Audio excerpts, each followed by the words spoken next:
The heat in San Bernardino was oppressive, even after the sun went down, a dry, dusty warmth that clung to the skin and smelled of asphalt and sagebrush.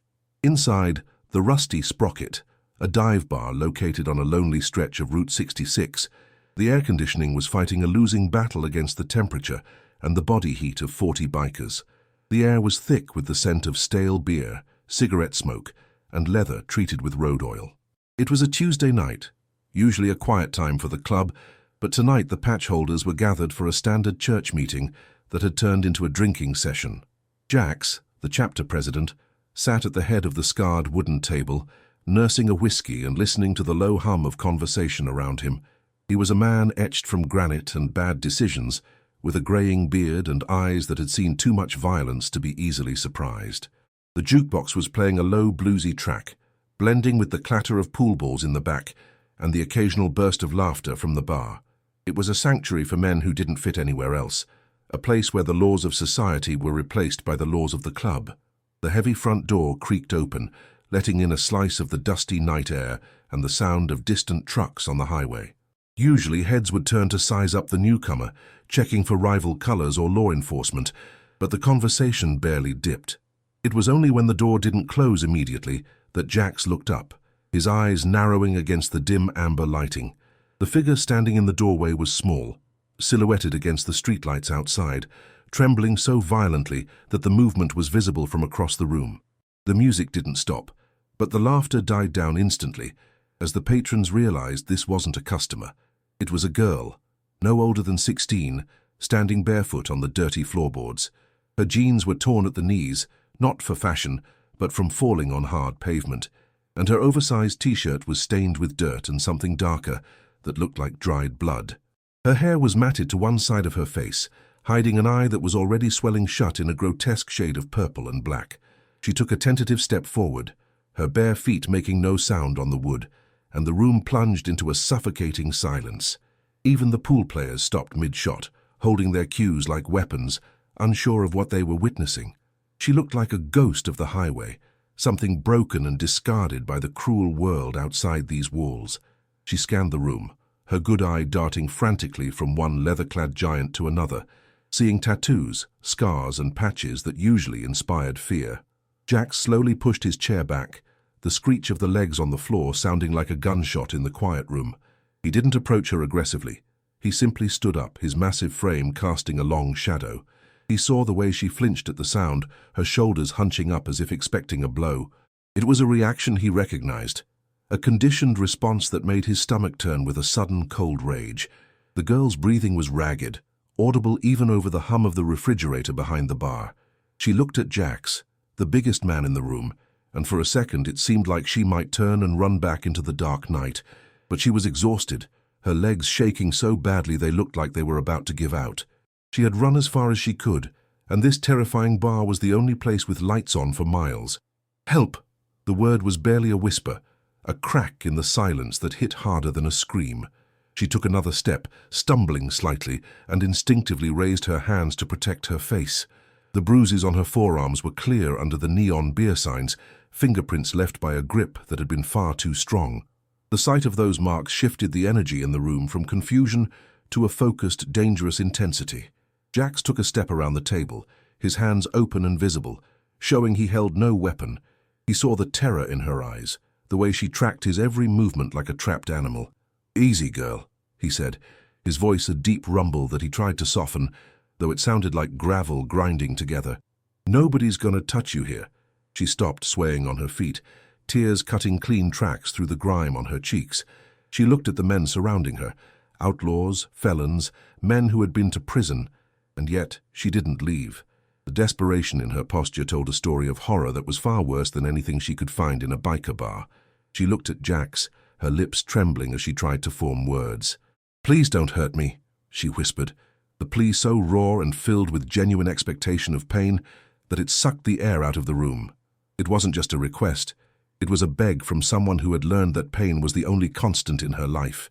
The bartender, a hardened woman named Heavyset Martha, covered her mouth with her hand, tears instantly springing to her eyes.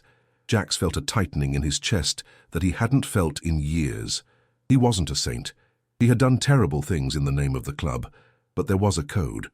There were lines you didn't cross, and hurting a child was a sin that demanded blood.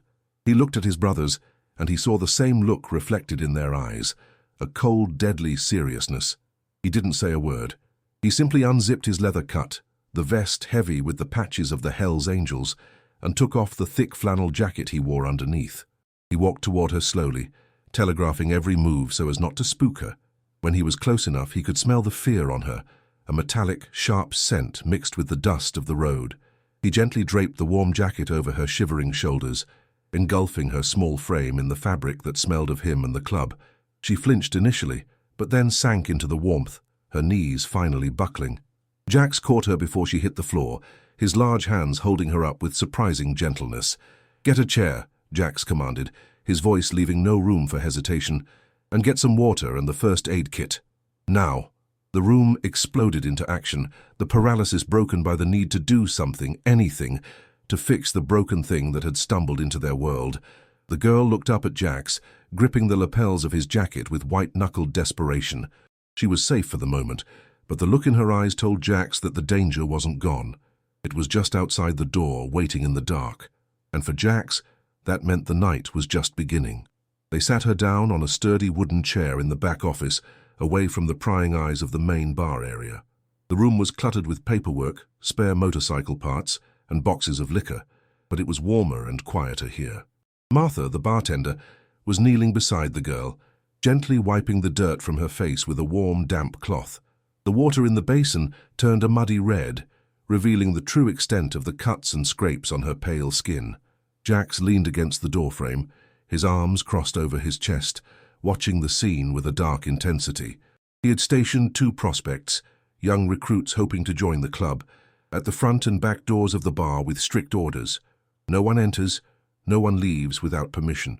The atmosphere in the club had shifted from a relaxed party to a heavily guarded fortress. The silence outside the office was heavy, filled with the murmurs of men checking their weapons and waiting for a command. "What's your name, honey?" Martha asked softly, dabbing at a nasty split on the girl's lip. The girl flinched but didn't pull away this time. She was clutching a bottle of water with both hands, taking small, terrified sips. She looked at Martha, then at Jax, her eyes wide and haunted. "Maya," she whispered, her voice raspy from dehydration and crying. "My name is Maya." She pulled Jax's flannel jacket tighter around herself, burying her nose in the collar as if the scent of motor oil and tobacco offered some kind of shield against the world. It was a strange sight, an innocent victim finding comfort in the symbol of an outlaw. "Maya," Jax repeated the name, testing the weight of it. "Who did this to you, Maya?" He needed to know. The question hung in the air, heavy and demanding. He wasn't asking out of curiosity, he was asking for target acquisition, but he kept his voice level, knowing that pushing too hard might break her completely. Maya shook her head rapidly, her eyes filling with fresh tears. "He'll come," she stammered, her breathing speeding up again. "He said he'd kill me if I told. He said he has friends. He said nobody can stop him." The panic was rising in her chest, a visible flutter under the oversized t-shirt. "Look at me," Jax said, stepping into the room and crouching down so he was at eye level with her. He waited until she met his gaze. "You see the men outside? You see me? There ain't nobody in this county badder than us. You understand? Whoever he is, he ain't got friends like we got friends." His words seemed to penetrate the fog of her fear. She looked at his face, seeing not a savior, but a monster that was on her side. It was a terrifying comfort. She took a deep breath, her hands shaking slightly less. "My stepfather," she whispered, the words tasting like poison. He started drinking when Mom died. It got worse. Tonight was different. He had a gun. The mention of a gun changed the tactical calculation in Jax's mind. This wasn't just a domestic abuser. This was an armed threat. Jax stood up, his knees cracking, and looked at Martha. She gave a small, grim nod, confirming that the injuries she was cleaning were consistent with a severe beating, likely over a long period. Old bruises mixed with new ones painted a map of chronic abuse on her skin. "Does he know where you are?" Jax asked. Maya shook her head. "I ran through the desert. I saw the lights, I just ran." That explained the state of her feet. She had run miles across rocky, cactus-ridden terrain in the dark to get away. The sheer will to survive struck a chord of respect in Jax. He walked out of the office and into the main bar area. The music had been turned off. 30 men turned to look at him, their faces set in grim anticipation. These were men who lived by a code of violence, but it was directed violence. They had wives, daughters, sisters. The sight of that girl had triggered a primal protective instinct that was more dangerous than any turf war. "Stepfather," Jax announced to the room, his voice carrying clearly. "Armed. Beat her halfway to death and she ran through the scrub to get here." A low rumble of anger moved through the room, a sound like a growling dog, fists clenched on table edges, jaws tightened. "Are we calling the cops?" asked Tiny, a 6'4" enforcer with tattoos covering his bald head. It was a valid question. Usually clubs avoided the police at all costs. Calling the cops brought heat, questions, and unwanted attention to their business. Jax looked back at the closed office door.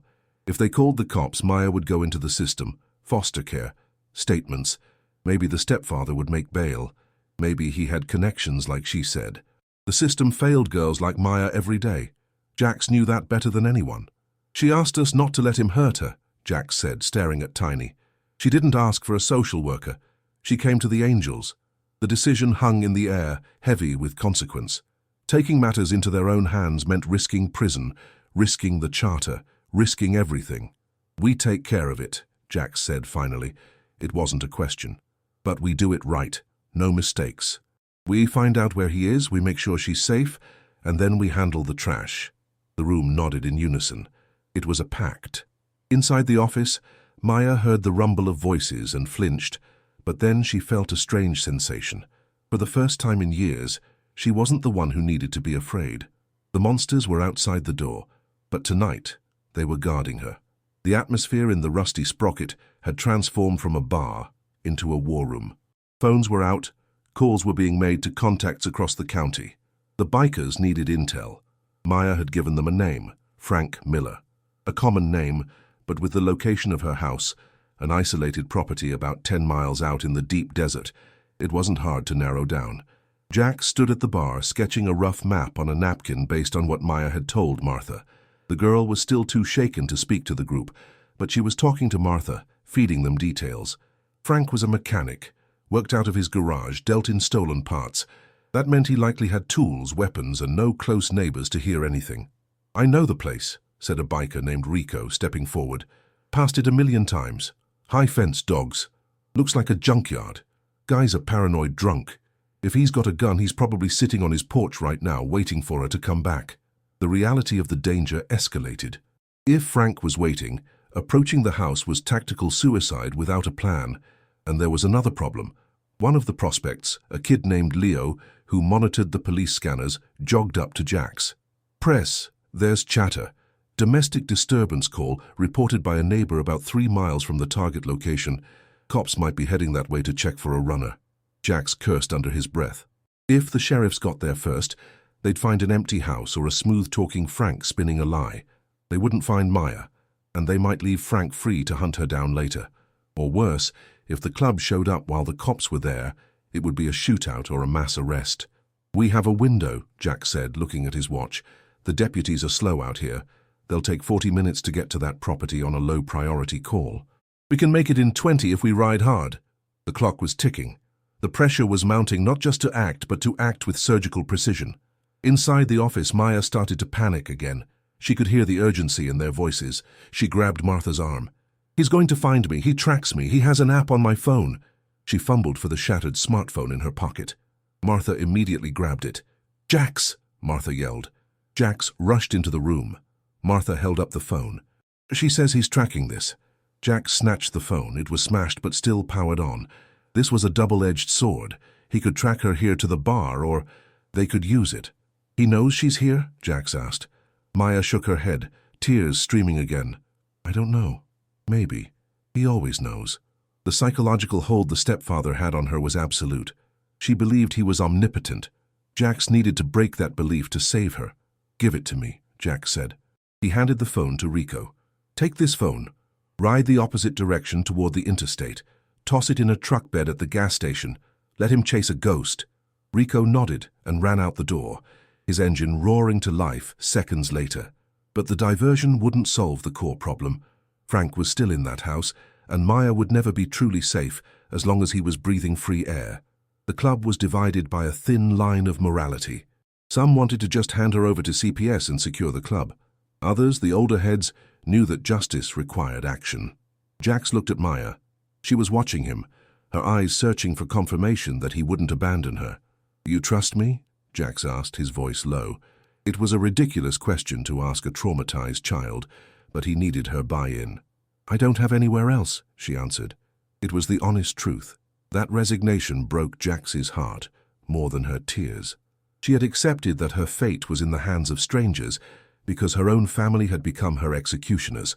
"Mount up!" Jax yelled to the room. The decision was made. The internal conflict was silenced by the duty they felt to the code. They weren't going to just protect her. They were going to end the threat. 15 bikes. That was the force. Enough to overwhelm, enough to intimidate, enough to ensure that whatever happened at that house stayed buried in the desert dust. The sound of zippers pulling up, helmets being donned, and gloves being tightened filled the room. Jax looked at Martha. "Lock the doors. Nobody gets in until we're back. Keep her in the back. Give her whatever she wants to eat." Martha nodded, her face pale but determined. She was a biker's old lady, she knew the drill. As Jax walked toward the door, he felt the heavy weight of leadership. He was leading his brothers into a felony for a girl they didn't know. But as he looked back one last time at the small figure wrapped in his giant flannel jacket, he knew it was the only righteous thing he had done in a long time. The transition from the stale air of the bar to the cool desert night was jarring. The parking lot was bathed in the harsh white light of the floodlamps, reflecting off the chrome and polished paint of the Harleys. 15 machines, 15 riders. The energy was electric, a buzzing tension that vibrated through the ground. This wasn't a joyride. This was a hunting party. Jax straddled his bike, a custom black street glide, and kicked the kickstand up. The physical act of preparing to ride helped clear his mind. He looked down the line of his brothers. They were ready. No smiles, no joking. Just the grim set of jaws and the dark visors of helmets being flipped down. They were transforming from men into a single entity, the club. Before he started his engine, the back door of the bar opened slightly. Maya stood there, framed by the light, watching them. She had broken free of Martha's grasp for a second just to see. She looked small, fragile, a speck of humanity against the machinery of violence. Jax met her eyes across the lot. He nodded once, a solemn promise. She didn't wave, she just watched, her hands clutching his jacket tighter. "Let's ride," Jax signaled. The sound of 15 V-twin engines firing up at once was a physical force. It rumbled in the chest, a thunder that drowned out the crickets and the distant highway noise. It was a sound of power, aggressive and unapologetic. They pulled out of the gravel lot onto the asphalt of Route 66, falling into a tight formation. Jax took the lead with Tiny and another enforcer flanking him. The road was a ribbon of grey cutting through the black emptiness of the desert. The wind hit Jax's face, carrying the scent of dry earth and sage, but tonight it felt cold. As they rode, the reality of what they were about to do settled in. This wasn't a bar fight. They were going to a man's home to inflict pain. It was a break from the civilized world. They were crossing a line that separated citizens from outlaws. Jax thought about his own daughter, grown and moved away now. He thought about what he would do if someone touched her. The rage fueled him, sharpening his focus. The miles flew by. The desert landscape was alien under the moonlight, twisted Joshua trees looking like jagged sentinels witnessing their passage. Every mile closer to the house increased the tension. They were entering the predator's territory now. Jax signaled for a slow down as they approached the turnoff. It was a dirt road, unmarked, hidden by overgrown brush. They killed their headlights, switching to running lights only. The sudden darkness was disorienting but necessary. They needed the element of surprise. The bikes crunched over the gravel, the noise of the tires loud in the silence, but the engines were kept at a low rumble. They were ghost riders now, moving through the shadows. The dust kicked up by the tires coated their throats, tasting like ash. Jax felt a surge of adrenaline. This was the point of no return. Once they turned that final corner, the confrontation was inevitable. There was no turning back, no talking it out. They were committed to the violence. They saw the house ahead. It was a ramshackle structure, peeling paint, a porch sagging under the weight of neglect. A single yellow light burned on the porch, casting long, eerie shadows. A pickup truck was parked in the dirt yard. It looked exactly as Maya had described. A prison disguised as a home. Jax raised a fist, and the column of bikes came to a halt. The engines were cut simultaneously. The sudden silence was deafening. The only sound was the ticking of cooling metal and the wind whistling through the fence. They dismounted in silence. 15 dark figures moving toward the gate. Jax checked the heavy flashlight in his hand. It was a tool, but it was also a weapon. He looked at Tiny, who was cracking his knuckles. The gate was chained but not locked. Jax pushed it open, the metal hinges screaming in the night. The sound was a challenge, a doorbell ringing in hell. From the porch, a dog barked, a harsh, aggressive sound. Then the screen door slammed open. A figure stepped out, silhouetted by the yellow light. He was holding something long in his hands, a shotgun. "Who the hell is out there?" A voice slurred, angry and drunk. "Get off my property." Frank Miller, the monster. Jax didn't stop walking. He didn't hide. He stepped into the pool of light, his cut clearly visible. Behind him, 14 other angels stepped into view, a wall of leather and denim. The break was complete. Talk was over. Frank Miller stood on his porch, swaying slightly, the shotgun leveled at the mass of men entering his yard. He was a big man, bloated by alcohol and arrogance, accustomed to being the tyrant of his small, miserable kingdom. But as his eyes adjusted to the darkness and he realized exactly who was walking up his driveway, the shotgun barrel wavered. "I said get back," Frank yelled, but his voice cracked. The bravado of a man who beats teenage girls was evaporating in the face of men who fought for a living. The atmosphere in the yard was suffocating. The desert night felt freezing cold, yet sweat broke out on Frank's forehead. Jack stopped 10 feet from the porch stairs. He looked up at Frank with eyes that were utterly devoid of mercy. He didn't shout. He didn't threaten. He just looked at the man as if he were a stain on the floor that needed to be wiped away. The silence from the bikers was more terrifying than any scream. They stood in a semicircle, arms loose at their sides, waiting. "Where is she?" Frank demanded, trying to regain control. "You got that ungrateful brat? She's mine. You give her back." The possession in his voice, the way he spoke of Maya as an object, snapped something inside the group. Tiny took a step forward, a low growl escaping his throat, but Jax held up a hand to stop him. "Put the gun down, Frank," Jax said calmly. It wasn't a request. It was a statement of fact. "You pull that trigger, you might get one of us, but the other 14 will tear you apart piece by piece before you can pump it again." Frank looked at the sea of grim faces. He did the math. He realized in that moment of drunken clarity that he had made a fatal error. He lowered the shotgun slowly, his hands trembling. He leaned it against the railing, a gesture of surrender. "Look, I don't want no trouble with the angels," Frank stammered, holding his hands up. "She's just a lying kid.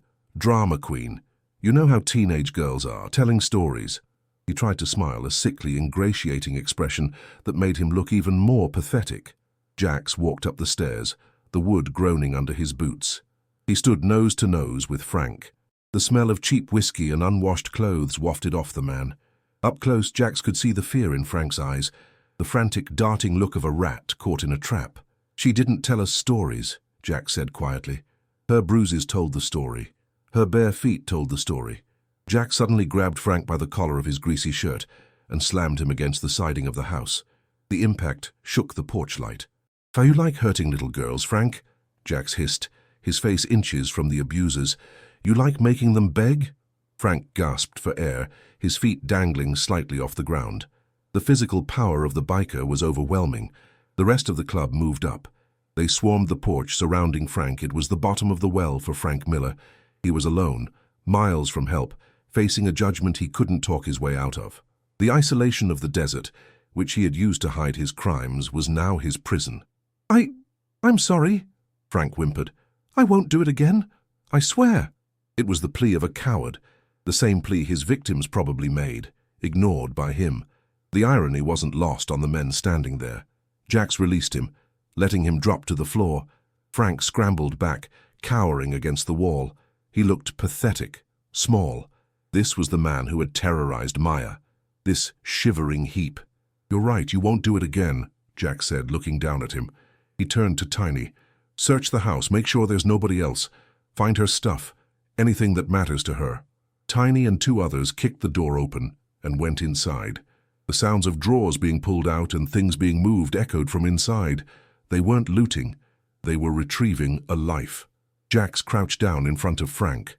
"We aren't the cops, Frank. We don't read rights. We don't care about due process." The wind howled through the yard, kicking up dust devils. It felt like the desert itself was rejecting this man.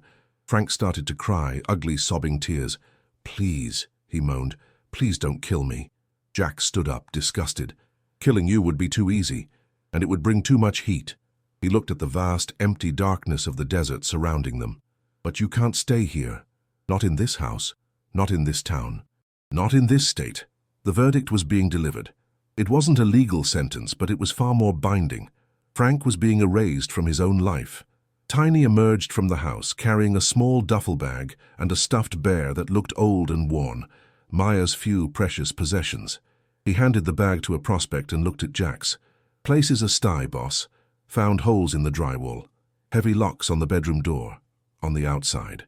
She was a prisoner here." That detail, locks on the outside, sealed Frank's fate. The collective rage of the club spiked. This wasn't just abuse, it was torture. Jax felt a cold fury settle in his gut. He looked at Frank, who was still cowering on the floorboards. "Get up," Jax commanded. Frank struggled to his feet, leaning against the wall for support. "Here's how this goes," Jax said, his voice hard as steel. "You are going to walk. Right now. You aren't taking your truck. You aren't taking a bag. You are walking into that desert." He pointed toward the endless black scrubland to the east. Frank's eyes widened in horror. "It's 40 miles to the next town. There's nothing out there but coyotes and snakes." "Better odds than you have here," Jack said, stepping closer, "because if I see you in San Bernardino again, if I even hear your name whispered in a bar, you won't be found, ever." The threat was absolute. Frank looked at the bikes, the men, the grim faces. He realized this wasn't a negotiation. It was an eviction from existence. "Start walking," Tiny barked, shoving Frank toward the stairs. Frank stumbled down, nearly falling face first into the dirt. He looked back once, hoping for a reprieve, but found only 15 stone-faced executioners watching him. Frank Miller began to walk. He moved slowly at first, then faster, stumbling into the darkness away from the yellow porch light. The bikers watched him go. They watched until he was just a shadow, and then until the sound of his footsteps was swallowed by the wind. "He'll die out there," a young prospect whispered, looking uneasy. "He might," Jax said, not looking away from the darkness. "Or he might make it to a highway and hitchhike to Arizona. I don't care, as long as he never comes back here." It was a rough justice, biblical in its nature. The desert would decide Frank's fate. Jax turned back to the house. "Wreck the truck," he ordered. "Make it look like a vandalism, tires, engine, glass. Make sure he has nothing to come back to." The men went to work. It was controlled destruction. Tires were slashed, windows smashed, spark plug wires ripped out. It was a message to anyone who came looking. This place is cursed. Jax walked into the house for a moment. He saw the room with the lock on the outside. He saw the thin mattress on the floor. He felt the ghost of the misery that had lived here. He took a deep breath, trying to expel the toxicity of the place from his lungs. He walked out and closed the front door. "We're done here," he said. They mounted their bikes. The adrenaline was fading, replaced by a heavy, somber mood. They hadn't killed anyone, but they had destroyed a man's life to save a girl's. It was a trade they would make every time. As the engines roared to life, shattering the silence of the desert night once more, Jax looked back at the empty house. The yellow light was still burning, illuminating an empty stage. The villain was gone. They turned the bikes around, heading back toward the road. The ride back would be different. They were carrying the weight of what they had done, but also the lightness of a promise kept. The convoy moved out, headlights cutting through the dark, leaving the house and its secrets to the dust and the wind. Dawn was breaking as the Hells Angels rolled back into the parking lot of the rusty Sprocket. The sky was a bruised purple and orange, lighting up the tired faces of the riders. The adrenaline had worn off miles ago, leaving them exhausted but satisfied. The bikes clicked and ticked as they cooled down in the morning air. Jax was the first off his bike. He rubbed his face with gloved hands and walked toward the back door of the bar. It opened before he reached it. Martha stood there, looking tired but anxious. Behind her, curled up on a leather sofa in the office, was Maya. She was asleep, wrapped in a blanket, clutching the water bottle like a lifeline. Jax walked in quietly. The sound of his boots woke her. She sat up instantly, eyes wide with panic, until she recognized him. She scanned him for blood, for signs of violence. She saw only dust and exhaustion. "Is he—" she started, her voice trembling. "He's gone," Jax said simply. He sat down on the edge of the desk, keeping a respectful distance. "He won't be coming back, Maya. Not ever. The house is empty." He decided to move on. Maya stared at him, processing the information. She didn't ask for details. She didn't need to know about the walk in the desert or the smashed truck. She just needed to know if the monster was gone. She saw the truth in Jax's eyes. A weight seemed to lift off her small shoulders, a physical release of tension that made her slump back into the cushions. Tiny walked in, carrying the duffel bag and the worn teddy bear. He handed them to her gently. "Found these.